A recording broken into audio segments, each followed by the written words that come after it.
relations entre les jeunes et la police sont régulièrement dépeintes comme un phénomène conflictuel récent, alors que l'histoire nous enseigne que dès l'instauration des forces de police au cours du XVIIIe siècle en France, les premières missions qui lui sont confiées sont le cadrage et la surveillance d'une population jeune qui apparaît, qui est mobile, masculine et oisive, présentée comme la source de nombreux désordres sociaux. La grande présence des jeunes dans l'espace public les confronte de manière récurrente à être la cible de l'activité policière. Les différents travaux dont on dispose montrent que les jeunes sont une population particulièrement surcontrôlée. C'est-à-dire que lorsqu'on le déplace dans l'espace public en étant jeune, on a entre 3 et 100 fois plus de chances d'être contrôlé qu'une personne perçue comme non jeune. Les travaux dont on dispose montrent également que les jeunes, et en particulier les jeunes garçons de quartiers populaires, développent une opinion ou des représentations sur les forces de l'ordre en lien avec leurs expériences. Il semble intéressant d'essayer de comprendre de quelle manière ces jeunes développent des opinions positives ou négatives.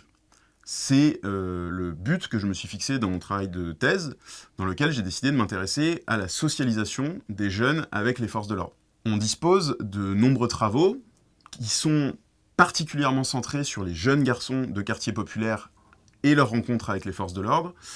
Et dans mon travail, je vais bien sûr m'intéresser à ces jeunes, mais j'ai décidé aussi d'élargir un peu la focale et de m'intéresser aussi à d'autres types de jeunes, notamment les jeunes filles ou alors les jeunes de d'autres milieux sociaux. Le fait d'avoir des interactions régulières et fréquentes avec les forces de l'ordre pousse généralement les jeunes à avoir une opinion négative des forces de l'ordre.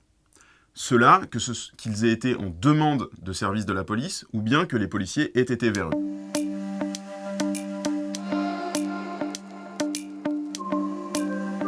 Parmi les jeunes, il existe 2 profils de personnes particulièrement visées par l'action de la police.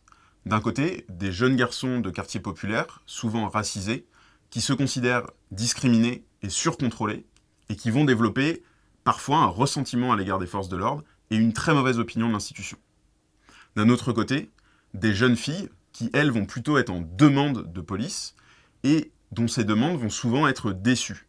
C'est-à-dire, par exemple, des dépôts de plainte au commissariat qui vont être faits dans des conditions qui ne leur conviennent pas, ou qui, selon elles, des enquêtes qui ne vont pas être suffisamment poussées.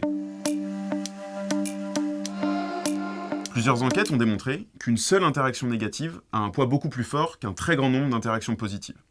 Ainsi, pour que les forces de l'ordre puissent améliorer la confiance de la population à leur égard, il est nécessaire d'être très vigilant à la moindre interaction négative que la population pourrait expérimenter. Il est nécessaire que la population ne se sente pas discriminée et considère que le travail des policiers est appliqué avec justesse partout sur le territoire et peu importe la population concernée. Les jeunes sont actuellement principalement des cibles de l'action policière et des politiques publiques de sécurité, mais est négligé le fait qu'ils soient aussi des futurs citoyens et qu'ils sont dans une période où ils développent une opinion, des représentations à l'égard de la police, mais aussi plus généralement à l'égard de l'État.